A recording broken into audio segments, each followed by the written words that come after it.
ఈరోజు హైదరాబాద్ నగరంలో సికింద్రాబాద్ పార్లమెంట్ నియోజకవర్గానికి సంబంధించినటువంటి సంధిబోయిన అభిషేక్ యాదవ్ ఈరోజు భారతీయ జనతా పార్టీలో చేరడం జరుగుతూ ఉంది. వారితో పాటు ఆనంద్ కుమార్ గారు, వారిని ఉరఫ్ నందు, వారితో పాటు కూట నగేష్ ముదిరాజు గారు, శివ ముదిరాజు గారు, ఇంకా అనేక మంది యువకులు ఈరోజు బీజేపీలో చేరుతున్న సందర్భంగా నేను రాష్ట్ర భారతీయ జనతా పార్టీ తరఫున, అదేవిధంగా స్థానిక పార్లమెంట్ సభ్యుడిగా మనస్ఫూర్తిగా వారిని భారతీయ జనతా పార్టీలోకి ఆహ్వానిస్తూ ఉన్నాను.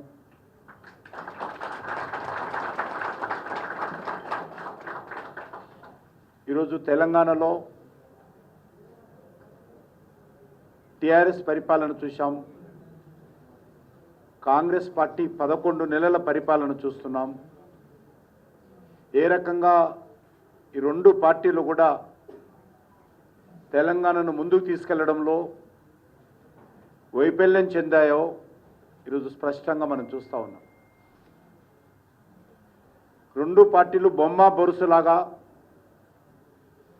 ఒకే తాను ముక్కలాగా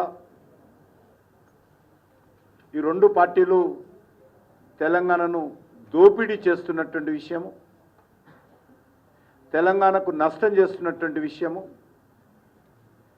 తెలంగాణ ప్రజల ఆకాంక్షలను వంచిస్తున్నటువంటి విషయము, తెలంగాణ ఉద్యమకారులకు ఆత్మను ఘోషపెడుతున్నటువంటి విషయము మనం ఈ సందర్భంగా చూస్తూ ఉన్నాం.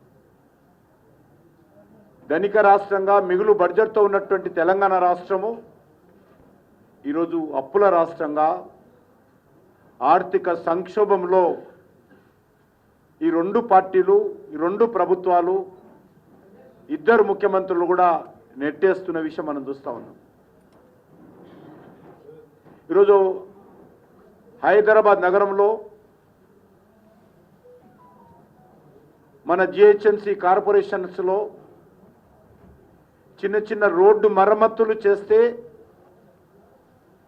ఆ మరమ్మతులు చేసినటువంటి కాంట్రాక్టర్లకు డబ్బులు ఇవ్వలేని పరిస్థితుల్లో కాంట్రాక్టర్లు చేతులెత్తేశారు. మేము భవిష్యత్తులో ఈ రకమైనటువంటి పనులు హైదరాబాద్లో చేయలేమనే విషయంగా ఈరోజు చెప్పిన విషయం మనం చూస్తూ ఉన్నాం. అంతేకాదు, ఈరోజు స్ట్రీట్ లైట్లు హైదరాబాద్లో వీధి లైట్లు కాలిపోతే ఆ వీధి లైట్లు రిపేర్ చేసేటువంటి చిన్న కింది స్థాయి ఉద్యోగస్తులకు, కాంట్రాక్టర్లకు జీతాలు ఇవ్వని కారణంగా 7 నెలలుగా హైదరాబాద్ నగరంలో అనేక బస్తీలలో వేలాది వీధి లైట్లు వెలగని పరిస్థితి ఉన్నది.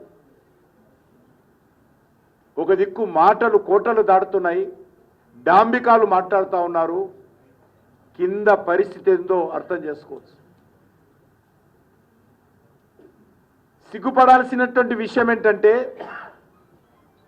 ఎక్సైజ్ డిపార్ట్మెంట్కు సరఫరా చేసినటువంటి లిక్కర్ కూడా ప్రజల దగ్గర డబ్బులు తీసుకొని ఆ డబ్బులు దూసరా కార్యక్రమాలకు మళ్లించిన కారణంగా లిక్కర్ సప్లై చేసే కంపెనీలు కూడా తెలంగాణ ప్రభుత్వానికి మేము లిక్కర్ ఇవ్వమని చెప్తా ఉన్నాం. ఇంత విచిత్రంగా, ఇంత దుర్మార్గంగా తెలంగాణ రాష్ట్రాన్ని ఈ రెండు పార్టీలు కూడా భ్రష్టు పట్టించాయి. అందుకే నేను తెలంగాణ సమాజానికి సందర్భంగా కోరుతా ఉన్నాను, ఏ లక్ష్యం కోసమైతే తెలంగాణ ఉద్యమాలు చేసి 1500 మంది పైగా బలిదానాలు చేసి తెలంగాణలో కులాలకు అతీతంగా, మతాలకు అతీతంగా, ప్రాంతాలకు అతీతంగా అన్ని వర్గాల ప్రజలు కూడా సకల జనుల సమ్మె చేసి సాధించుకున్నటువంటి తెలంగాణ ఈరోజు పూర్తిగా తెలంగాణ ప్రజల ఆకాంక్షలకు విరుద్ధంగా ఈరోజు తెలంగాణ రాష్ట్రంలో పరిపాలన సాగుతున్నది. అందుకే ఈరోజు తెలంగాణ ప్రజలు గత పార్లమెంట్ ఎన్నికల్లో 8 స్థానాలు భారతీయ జనతా పార్టీ గెలిపించి ఈ రాష్ట్రంలో కాంగ్రెస్ పార్టీని ఎదుర్కొని ఈ రాష్ట్రంలో ప్రజల ఆకాంక్షలకు అనుగుణంగా ఈ ప్రభుత్వం మీద ఒత్తిడి తీసుకొచ్చి ఉద్యమాలు చేయాల్సినటువంటి బాధ్యత, పోరాటాలు చేయాల్సినటువంటి బాధ్యత భారతీయ జనతా పార్టీ మీద పెట్టారు. ఈరోజు టీఆర్ఎస్ పార్టీ అవినీతి కుంభకోణాలలో చిక్కుకొని ఈరోజు తమ అస్తిత్వాన్ని నిలుపుకోవడం కోసము తమ మీద పెట్టినటువంటి అక్రమ కేసులను, అవినీతి కేసుల నుంచి రక్షించుకునేటువంటి పనిలో ఉన్నది TRS party. TRS party, Congress party, Bharatiya Janata party గురించి మాట్లాడే నైతిక హక్కు లేదు. ఎందుకంటే మేము తెలంగాణలో ఎప్పుడు అధికారంలో లేము. అధికారంలో ఉండింది కాంగ్రెస్ పార్టీ గతంలో, తర్వాత వచ్చింది అధికారంలోకి టీఆర్ఎస్ పార్టీ, బీఆర్ఎస్ పార్టీ. ఈరోజు మళ్ళీ పరిపాలిస్తున్నది కాంగ్రెస్ పార్టీ. ఈ తెలంగాణ రాష్ట్రంలో జరుగుతున్నటువంటి నష్టానికి, తెలంగాణ రాష్ట్రంలో జరుగుతున్నటువంటి దోపిడీకి, తెలంగాణ రాష్ట్రంలో జరుగుతున్నటువంటి అవినీతికి, తెలంగాణ రాష్ట్రంలో జరుగుతున్నటువంటి అక్రమాలకు, అవినీతికి ఎవరైనా బాధ్యులంటే ఈ రెండు పార్టీలే. అందుకే తెలంగాణ సమాజం అంతా కూడా ఈరోజు ఆలోచన చేయాలి. మేము ఈరోజు మనసా వాచా మనవి చేస్తా ఉన్నాం. నరేంద్ర మోడీ గారి నాయకత్వంలో దేశంలో ఏర్పడినటువంటి ప్రభుత్వము గత 10 సంవత్సరాలుగా నీతి నిజాయితీతో పనిచేస్తూ ఉంది. ₹1 అంటే ₹1 అవినీతి ఆరోపణ కేంద్ర మంత్రుల మీద కానీ, ప్రధానమంత్రి మీద కానీ, ప్రభుత్వం మీద కానీ రాలేదు. ఒక జవాబుదారీతనంతో దేశంలో పనిచేస్తూ ఉన్నాం. ప్రపంచంలో ఉన్నటువంటి అన్ని దేశాలలో ఆర్థిక సంక్షోభం వచ్చింది. చిన్న దేశాల నుంచి సహా, పెద్ద దేశంతో సహా, పాకిస్తాన్ నుంచి తీసుకుంటే అమెరికా వరకు కూడా ఆర్థిక సంక్షోభం వచ్చింది.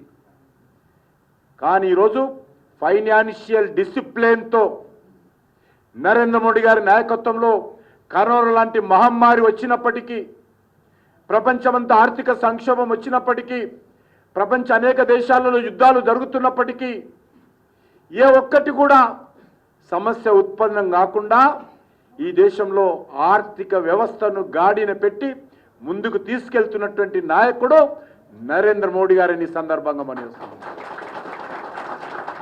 రేపు తెలంగాణ కూడా ఆ దిశలోనే ముందుకెళ్లాలంటే తెలంగాణలో కూడా డబుల్ ఇంజన్ సర్కార్ రావాలి, తెలంగాణలో కూడా బీజేపీ ప్రభుత్వం రావాలి. అప్పుడే తెలంగాణ ఉద్యమకారులు, తెలంగాణ ప్రజల ఆకాంక్షలకు అనుగుణటువంటి పరిపాలన వస్తుంది. అది తెలంగాణ సమాజం అంతా కూడా ఆలోచించాలి. ఈరోజు రెండు పార్టీలు తొక్కించుకుంటా, ఎక్కించుకుంటా, ఈ రెండు పార్టీలు నువ్వు తిన్నవంటే నువ్వు తిన్నవని, నువ్వు అమలు చేయలేదంటే నువ్వు అమలు చేయలేదని ఒకరి మీద ఒకరు ఆరోపణలు చేసుకుంటూ ప్రజల దృష్టి మళ్లించేటువంటి ప్రయత్నం చేస్తూ ఉన్నారు. ఈ రెండు పార్టీలు కూడా ప్రజల మీద బాధ్యత పెట్టే ఆ బాధ్యత నిర్వహణలో TRS party, BRS party, Congress party, ఈ రెండు పార్టీలు కూడా వైఫల్యం చెందాయి. ఈ వైఫల్యాల నుంచి తప్పించుకున్నటువంటి ప్రయత్నంలో ఒకరి మీద ఒకరు ఆరోపణలు చేసుకుంటూ ప్రజలకు సంబంధం లేని విషయాలలో ఈరోజు ఒకరి మీద ఒకరు తిట్టుకుంటూ కాలయాపన చేసేటువంటి ప్రయత్నం చేస్తూ ఉన్నారు. ఇది తెలంగాణ సమాజం అంతా అర్థం చేసుకోవాలి. ఈ రెండు పార్టీలు కూడా అవినీతి పార్టీలే, ఈ రెండు పార్టీలు కూడా కుటుంబ పార్టీలే, ఈ రెండు పార్టీలు కూడా బొమ్మబరుసు లాంటి పార్టీలే. కాబట్టి తెలంగాణ సమాజం అంతా కూడా అర్థం చేసుకోవాల్సిన అవసరం ఉంది. ఈరోజు రాజీవ్ గాంధీ చెప్తున్నాడు, రాహుల్ గాంధీ చెప్తున్నాడు. రాహుల్ గాంధీ ఏమంటున్నాడు? ఈరోజు రాజ్యాంగం గురించి మాట్లాడుతున్నాడు. ఆయన మొన్న ఢిల్లీలో స్టేట్మెంట్ ఇచ్చాడు. ఆర్ఎస్ఎస్ బీజేపీ తోటి కాదు కొట్లాడాల్సింది, భారత రాజ్యంతో కొట్లాడంటాడు. సిగ్గుండాలి ఈరోజు కాంగ్రెస్ పార్టీకి. ఏం మాట్లాడుతూ ఉన్నాడు మీ నాయకుడు? ఎవరి మీద కొట్లాడాలంటున్నాడు? ఎవరి మీద పోరాటం చేయాలనుకుంటున్నాడు? భారత రాజ్యం మీద పోరాటం చేయడం అంటే భారత రాజ్యాంగం మీద పోరాటం చేయడం. డాక్టర్ బాబాసాహెబ్ అంబేద్కర్ రూపకల్పన చేసినటువంటి రాజ్యాంగం మీద రాహుల్ గాంధీ మాట్లాడుతున్నాడు. ఈరోజు అందుకే అడుగుతా ఉన్నాను, ఈరోజు రాహుల్ గాంధీ హైదరాబాద్కు వస్తానట, తెలంగాణకు వస్తానట. రాహుల్ గాంధీని ఒకటే ప్రశ్నిస్తున్నాను, మీకు తెలంగాణ పర్యటించేటువంటి నైతిక హక్కు లేదు. ఎన్నికలకు ముందు హామీలు ఇచ్చారు, రాజ్యాంగాన్ని రక్షిస్తామని చెప్పారు. కాన్స్టిట్యూషన్ పుస్తకాన్ని ఎంబడి పెట్టుకొని తిరిగారు. 100 రోజులు అమలు చేస్తానటువంటి 6 గ్యారంటీలు ఎక్కడ పోయినాయి? 420 సబ్ గ్యారంటీస్ ఎక్కడ పోయినాయి? అవి అమలు చేయకుండా ఈరోజు తెలంగాణలో అడుగు పెట్టేటువంటి నైతిక హక్కు రాహుల్ గాంధీకి లేదనే విషయాన్ని మనం చేస్తా ఉన్నాను. రాహుల్ గాంధీ, నువ్వు తెలంగాణకు వచ్చే ముందు నా తెలంగాణ ఆడబిడ్డలకు, మా తల్లులకు, మా మాతృలకు నెలకు 2500 రూపాయలు ఇస్తామన్నావు కదా. సంవత్సరం అయిపోయింది. 100 రోజుల్లో అమలు చేస్తున్నటువంటి ఈ యొక్క 6 గ్యారెంటీలు ఈరోజు 400 రోజులు, 500 రోజులు కావస్తున్నది. 6 గ్యారెంటీలు ఇచ్చిన తర్వాతనే రాహుల్ గాంధీ తెలంగాణలో అడుగు పెట్టాలి. నిరుద్యోగ యువతకు జాబ్ క్యాలెండర్ ప్రకటించి ఉద్యోగాలు భర్తీ చేస్తా అన్నావు. ఎక్కడ పోయింది జాబ్ క్యాలెండరు? మీరు ప్రకటించినటువంటి జాబ్ క్యాలెండరు అది దొంగ క్యాలెండరు. ఎన్నికలకు ముందు మీరు ప్రకటించినటువంటి జాబ్ క్యాలెండరు అమలు చేయలేనటువంటి జాబ్ క్యాలెండర్ అది. ప్రజలను, నిరుద్యోగ యువతను మోసం చేసినటువంటి జాబ్ క్యాలెండర్ అది. కాబట్టి ఈరోజు ఆ జాబ్ క్యాలెండర్ ఎందుకు అమలు చేయలేదు? తెలంగాణ గడ్డ మీద అడుగు పెట్టే ముందు రాహుల్ గాంధీ చెప్పాలి. నిరుద్యోగ యువతకు నిరుద్యోగ భృతి ఇస్తానన్నావు, నెలకు 4000. ఉద్యోగులు అనేటువంటి అమ్మాయిలకు, అబ్బాయిలకు అందరికీ 4000 రూపాయలు ఇస్తానన్నాడు రాహుల్ గాంధీ, సోనియా గాంధీ, రేవంత్ రెడ్డి. ఈరోజు ఎంతమందికి నిరుద్యోగ భృతి ఇచ్చావో తెలంగాణ గడ్డ మీద వచ్చే ముందు చెప్పాలా. మహిళలకు ఈరోజు ఆర్థిక సాయం అందిస్తా ఉన్నావు, ఎంతమంది మహిళలకు ఇచ్చావో చెప్పాలా. మరి దళిత కుటుంబానికి 12 లక్షల రూపాయలు ఇస్తామన్నావు, ఏమైంది? ఈరోజు రైతులు పండించేటువంటి పంటల మీద 10 పంటలకు బోనస్ ఇస్తామన్నావు, ఎక్కడ పోయింది బోనస్? చివరకు ధాన్యం ఒకటే ఇస్తానని, ఆ ధాన్యం కూడా సన్న ధాన్యమని దాన్ని కూడా వంకలు పెట్టి ఆ యొక్క సన్నధాన్యం కూడా ఈరోజు కొనలేనటువంటి పరిస్థితుల్లో. పత్తి మీద ఇస్తానన్నాడు బోనస్, ఈరోజు ఇవ్వాల. ఇచ్చినటువంటి హామీలు అమలు చేయకుండా ఈరోజు రాజ్యాంగం పేరుతో పచ్చి అబద్ధాలు మాట్లాడుతూ, పచ్చి విష ప్రచారం చేస్తూ ఈరోజు రాహుల్ గాంధీ కాంగ్రెస్ పార్టీ రాజకీయాలు చేస్తూ ఉన్నది. కాబట్టి ఈరోజు మనం చేస్తా ఉన్నాను, ఈ యొక్క రాజ్యాంగాన్ని ఎవరైనా, ఏ పార్టీ అయినా రాజ్యాంగాన్ని నిర్వీర్యం చేసిందంటే, రాజ్యాంగాన్ని అవమానం చేసిందంటే, రాజ్యాంగాన్ని మార్చిందంటే, డాక్టర్ బాబాసాహెబ్ అంబేద్కర్ను అవమానం చేసిందంటే, డాక్టర్ బాబాసాహెబ్ అంబేద్కర్ బతుకున్నప్పుడు ఎన్నికల్లో పోటీ చేస్తే ఓడించింది ఎవరంటే మొదటి ముద్దాయి కాంగ్రెస్ పార్టీ, నెహ్రూ కుటుంబము. నెహ్రూ కుటుంబము డాక్టర్ బాబాసాహెబ్ అంబేద్కర్ మీద అనేక రకాల కుట్రలు చేసి ఆయన చివరి శ్వాస వరకు అవమానాలతో ఆయనను అవహేళన చేసినటువంటి పార్టీ, అవమానించినటువంటి పార్టీ, ఎన్నికల్లో ఓడించినటువంటి party Congress party. Bharatiya Janata party doctor Babasaheb అంబేద్కర్ను అన్ని రకాలుగా గౌరవించినటువంటి పార్టీ. డాక్టర్ బాబాసాహెబ్ అంబేద్కర్ చిత్రపటాన్ని పార్లమెంటులో పెట్టినటువంటి party Bharatiya Janata party.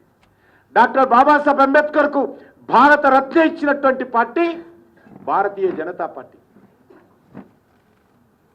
Doctor Babasaheb Ambedkar జన్మించిన స్థలం, డాక్టర్ బాబాసాహెబ్ అంబేద్కర్ దీక్ష తీసుకున్నటువంటి నాగపూర్లో దీక్షా స్థలము, డాక్టర్ బాబాసాహెబ్ అంబేద్కర్ అంతిమ శ్వాస వదిలినటువంటి ఢిల్లీలో ఇల్లు, డాక్టర్ బాబాసాహెబ్ అంబేద్కర్ చదువుకున్నటువంటి లండన్లో ఇల్లు, డాక్టర్ బాబాసాహెబ్ అంబేద్కర్ అంతర్కిలో జరిగినటువంటి బాంబేలో స్థలము. ఈ 5 స్థలాలలో పంచతీర్థ పేరుతో ఈరోజు అద్భుతంగా డాక్టర్ బాబాసాహెబ్ అంబేద్కర్ జ్ఞాపకార్థము, సంస్మరణార్థము, ఆయన స్ఫూర్తితో ఈరోజు నిర్మాణాలు చేపట్టినటువంటి పార్టీ భారతీయ జనతా పార్టీ. నరేంద్ర మోడీ గారు మనం మీ ముఖాలకు ఎప్పుడైనా మీ కుటుంబాల గురించే మాట్లాడారు తప్ప జవహర్లాల్ గురించి పేరు పెట్టుకుందాం, ఇందిరాగాంధీ పేరు పెట్టుకుందాం, రాజీవ్ గాంధీ పేరు పెట్టుకుందాం అనే ముఖాలే తప్ప మీరు ఏ రోజు కూడా డాక్టర్ బాబాసాహెబ్ అంబేద్కర్ గురించో, సర్దార్ వల్లభాయ్ పటేల్ గురించో, ఇటీవల స్వర్గస్థులైనటువంటి పివి నరసింహారావు గురించో వీళ్ళకి ఆలోచన లేదు. ఎటువంటి పార్టీ అంటే కాంగ్రెస్ పార్టీకి వర్కింగ్ ప్రెసిడెంట్గా ఉన్నటువంటి పివి నరసింహారావు, కాంగ్రెస్ పార్టీ నేతృత్వంలో ప్రధానమంత్రిగా సేవలు చేసినటువంటి పివి నరసింహారావు, కాంగ్రెస్ పార్టీగా ముఖ్యమంత్రిగా ఆంధ్ర రాష్ట్రానికి సేవలు చేసినటువంటి పివి నరసింహారావు స్వర్గస్థులైతే ఆయన పార్థిక దేహాన్ని కాంగ్రెస్ పార్టీ ఆఫీసులో కూడా పెట్టకుండా అవమానం చేసినటువంటి పార్టీ కాంగ్రెస్ పార్టీ. ఒక తెలుగు బిడ్డ మొదటిసారి తెలుగు బిడ్డగా ప్రధానమంత్రిగా బాధ్యతలు చేపడితే పివి నరసింహారావు గారు అవమానం చేసింది పార్టీ. ఢిల్లీలో ఆయన అంతర్క్రియలు జరపాలా. డాక్టర్ బాబాసాహెబ్ అంబేద్కర్ అంతర్క్రియలు బాంబేలో జరుపుతారు, పివి నరసింహారావు అంతర్క్రియలు హైదరాబాద్లో జరుపుతారు. కానీ కాంగ్రెస్ పార్టీ ఇతర నాయకుల, పెద్ద నాయకుల అంత్యక్రియలు ఢిల్లీలో జరుపుతారు. ఇది వివక్షత. భారతీయ జనతా పార్టీ అధికారంలోకి వచ్చిన తర్వాత డాక్టర్ బాబాసాహెబ్ అంబేద్కర్ సంస్మరణార్థం అనేక రకాల నిర్మాణం చేశాం. ఆయనకు సంబంధించినటువంటి స్తూపాలు నిర్మాణం చేశాం, భవనాలు నిర్మాణం చేశాం, మ్యూజియాలు నిర్మాణం చేశాం. భారతీయ జనతా పార్టీ అధికారంలోకి వచ్చిన తర్వాత పివి నరసింహారావు జ్ఞాపకార్థం హైదరాబాద్, ఢిల్లీలో మేము నిర్మాణం చేసినాము. కాంగ్రెస్ పార్టీకి మనసు రాలా. ఎంతసేపు కాంగ్రెస్ పార్టీ కుటుంబం చుట్టూ తిరుగుతుంది. అందుకే ఈరోజు రాజ్యాంగం గురించి కానీ, భారత రాజ్యంతో పోరాటం చేయాలనుకుంటున్నటువంటి రాహుల్ గాంధీకి మాట్లాడే హక్కు లేదనే విషయాన్ని సందర్భంగా మనం చేస్తున్నాను. అందుకే ఈరోజు తెలంగాణలో ఈరోజు గత పార్లమెంట్ ఎన్నికల్లో 8 స్థానాలు గెలిపించారు. టీఆర్ఎస్ పార్టీకి ఒక్క సీటు కూడా రాల. చావు తప్పి కన్ను లొట్టుపోయినట్టు కాంగ్రెస్ పార్టీకి సీట్లు వచ్చినాయి. వచ్చేటువంటి ఎన్నికల్లో గెలవాల్సింది భారతీయ జనతా పార్టీ. వచ్చేటువంటి ఎన్నికల్లో తెలంగాణలో అధికారంలో రావాల్సింది భారతీయ జనతా పార్టీ. తప్పకుండా తెలంగాణ ప్రజల ఆశీస్సులతో మేము తెలంగాణలో ఒక ప్రజాప్రభుత్వము, తెలంగాణ అభివృద్ధితో కూడినటువంటి ప్రభుత్వము, తెలంగాణ ప్రజల ఆకాంక్షలతో కూడినటువంటి ప్రభుత్వము, తెలంగాణ ఉద్యమకారుల ఆత్మకు శాంతిని చేకూర్చేటువంటి ప్రభుత్వము, తెలంగాణ ప్రజలకు మేలు చేసేటువంటి ప్రభుత్వం, తెలంగాణలో దేశంలోనే అత్యుత్తమ రాష్ట్రంగా తీర్చిదిద్దేటువంటి ప్రభుత్వము భారతీయ జనతా పార్టీ నేతృత్వంలో వస్తుంది. దానికి నేను అందరినీ కోరుతా ఉన్నాను. ఈరోజు ఏదైతే అభిషేక్ యాదవ్ కావచ్చు, ఆనంద్ కుమార్ కావచ్చు, నందు కానీ, లేకపోతే శివ కానీ ఎవరైతే చేరారో మిగతా సమాజం అంతా కూడా భారతీయ జనతా పార్టీలో చేరి ఈ రాష్ట్రం కోసం, ఈ రాష్ట్ర అభివృద్ధి కోసం, మన పిల్లల భవిష్యత్తు కోసం, మన భావి భారత పిల్లల భవిష్యత్తు కోసం, బంగారు తెలంగాణ కోసం మనము బీజేపీని బలపరచాల్సిందిగా నేను కోరుతున్నాను. తప్పకుండా ఈ సంవత్సరము భారత రాజ్యాంగం అమలులోకి వచ్చి ఈ యొక్క 26 జనవరి ఈ నెల 75 సంవత్సరాలు పూర్తిగా వస్తుంది. ఒక సంవత్సరం పాటు వచ్చే 2026 జనవరి 26 వరకు ఒక సంవత్సరం పాటు భారత సంవిధాన్ గౌరవ అభియాన్, భారత రాజ్యాంగ గౌరవ ఉత్సవాలు సంవత్సరం పాటు భారతీయ జనతా పార్టీ నిర్వహిస్తుంది. ఇంటింటికి వెళ్తాము, ప్రతి ఊరికి వెళ్తాము, ప్రతి బస్తీకి వెళ్తాము. ఈ కాంగ్రెస్ పార్టీ ఈ యొక్క భారత రాజ్యాంగాన్ని ఏ రకంగా దుర్వినియోగం చేసింది, ఏ రకంగా పత్రికా స్వేచ్ఛను హరించివేసింది, ఏ రకంగా ప్రభుత్వాలను కూల్చివేసింది, ఏ రకంగా లక్షలాది మందిని జైల్లో పెట్టింది. అటల్ బిహారీ వాజ్పేయి గారి నుంచి మొదలు పెడితే లాల్ కృష్ణ అద్వానీ గారి నుంచి ఈరోజు అనేక మందిని పత్రికా విలేకరులతో సహా ఎమర్జెన్సీలో జైల్లో పెట్టి రాజ్యాంగాన్ని అపహాస్యం చేసినటువంటి party Congress party. Congress party చరిత్ర, డాక్టర్ బాబాసాహెబ్ అవమానం చేసినటువంటి చరిత్ర ఖచ్చితంగా ఈ సంవత్సరం పాటు కూడా మేము ఇంటింటికి వెళ్తామని సందర్భంగా మనవి చేస్తా ఉన్నాను. మరి ఈరోజు ఈ యొక్క 75 సంవత్సరాల రాజ్యాంగ గౌరవ ఉత్సవాలను ఘనంగా నిర్వహించేటువంటి కార్యక్రమం చేపట్టబోతా ఉన్నాం. తెలంగాణ ప్రజలు కూడా ముందుకు రావాలి, ముఖ్యంగా యువత ముందుకు రావాలి. ఇప్పటికే తెలంగాణలో అన్ని రకాలుగా మనం నష్టపోతా ఉన్నాము. తెలంగాణలో మనకు తెలియకుండానే ఈరోజు ప్రతి ఒక్క వ్యక్తి పైన లక్షల రూపాయలు అప్పు చేసింది. ఈరోజు పుట్టినటువంటి బిడ్డ మీద కూడా ఈ కేసీఆర్ రేవంత్ రెడ్డి కలిసి అప్పులు చేస్తూ ఉన్నారు, దోపిడీలు చేస్తూ ఉన్నారు. తెలంగాణ అభివృద్ధి కుంటుపడతా ఉంది. కాబట్టి ఖచ్చితంగా తెలంగాణను రక్షించుకోవాలా.